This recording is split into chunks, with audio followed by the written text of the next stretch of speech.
Ready sir. Good evening to all. ఈరోజు ఈ media సమావేశం ఏర్పాటు చేయడానికి ముఖ్యమైనటువంటి కారణం వివేకానంద రెడ్డి గారి హత్య కేసులో ప్రధానమైనటువంటి సాక్షి అయినటువంటి పులివెందులకు చెందిన రంగయ్య, అప్పుడు వాచ్మెన్గా పనిచేసినటువంటి వ్యక్తి, నిన్న సాయంత్రం 6:43 గంటలకి రిమ్స్ హాస్పిటల్ కడపలో చికిత్స పొందుతూ మరణించడం జరిగింది. నిన్న మధ్యాహ్నం 12 గంటలకు అస్వస్థతతో బాధపడుతున్నటువంటి అతన్ని పులివెందుల గవర్నమెంట్ హాస్పిటల్ తీసుకొని పోవడం జరిగింది. అక్కడ నుంచి రిమ్స్కి తరలించడం జరిగింది. రిమ్స్లో చికిత్స పొందుతూ మరణించాడు. ఈ యొక్క వివేకానంద రెడ్డి హత్య కేసులో ప్రధానమైనటువంటి ముద్దాయి చనిపోవడం ఒక హై ప్రొఫెషనల్ మర్డర్గా మనము అనుమానిస్తూ ఉన్నాము. దీంట్లో భాగంగా బ్యాక్గ్రౌండ్లో ఎవరి ప్రమేయం ఉంది, అదేవిధంగా ఈ అనుమానాన్ని అన్ని కోణాల్లో కూడా దర్యాప్తు చేయడం కోసము ప్రయత్నాలు చేస్తూ ఉన్నాము. దీంట్లో భాగంగా ఇంతకుముందు కూడా ఇదే విధంగా ప్రధానమైనటువంటి సాక్ష్యం 2019 నుంచి 24 మధ్యలో 5 నుంచి 6 మంది చనిపోవడం జరిగింది. అందులో భాగంగా శంకర్ రెడ్డి 2019లో చనిపోవడం జరిగింది. అదేవిధంగా గంగాధర్ రెడ్డి 2022లో చనిపోవడం జరిగింది.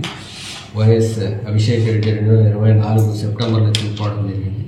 నారాయణ అనే వ్యక్తి చనిపోవడం జరిగింది. ఇప్పుడు రంగన్న 2025 మార్చిలో చనిపోవడం జరిగింది. ఇంతకుముందు కూడా సాక్షులు చనిపోయిన క్రమంలో పోలీసులు వాళ్ళ చనిపోయారు, సిబిఐ వాళ్ళ ద్వారా చనిపోయారు అనేసి ఈ విధంగా అసత్య ప్రచారం చేస్తూ ఉన్నారు. దీన్ని అన్ని కోణాల్లో దర్యాప్తు చేస్తూ ఉన్నాము. దీని వెనక ఎవరున్నారు, ఎందుకు ఇలా చేస్తున్నారు, ఆ ప్రధానమైనటువంటి కేసులో భాగంగా దీన్ని కప్పిపుచ్చే ప్రయత్నాలు ఏమైనా జరుగుతున్నాయా అనే అన్ని కోణాల్లో కూడా ఈ కేసుని దర్యాప్తు చేయడం జరుగుతుంది. దీనికోసం ఒక ప్రత్యేకమైనటువంటి టీంని ఏర్పాటు చేయడం జరిగింది. ఆ టీం సైంటిఫిక్గాను మిగతా అన్ని రంగాల్లో అన్ని డాక్యుమెంట్స్ని వెరిఫై చేయడం జరుగుతుంది. ఆ కేసు ఇన్వెస్టిగేషన్ని త్వరితగతిన కంప్లీట్ చేయడం జరుగుతుంది. అంటే ప్రధానంగా రంగన్న భార్య పూర్తి స్థాయిలో కూడా ఆరోపిస్తుంది సార్. ఆమె కేసు కూడా నమోదు చేశారు. ఇప్పుడు దాని మీద ఎటువంటి చర్యలు ఉంటాయి? ఆమె అనుమానాస్పద కేసు కింద కంప్లైంట్ ఇవ్వడం జరిగింది. ఆమె కేసును బేస్ చేసుకొని అనుమానాస్పద మరణం కింద కేసు రిజిస్టర్ చేయడం జరిగింది.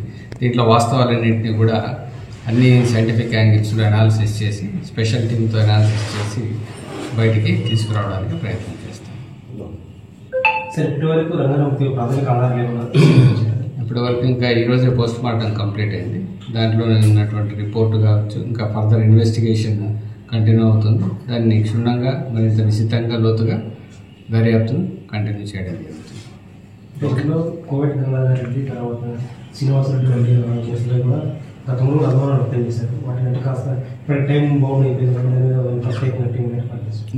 దాన్ని యాంగిల్లో కూడా వెరిఫై చేస్తుంది. ఇంతవరకు ఎవరైతే చనిపోయారో ఆ దర్యాప్తు కంటిన్యూ అవుతుంది.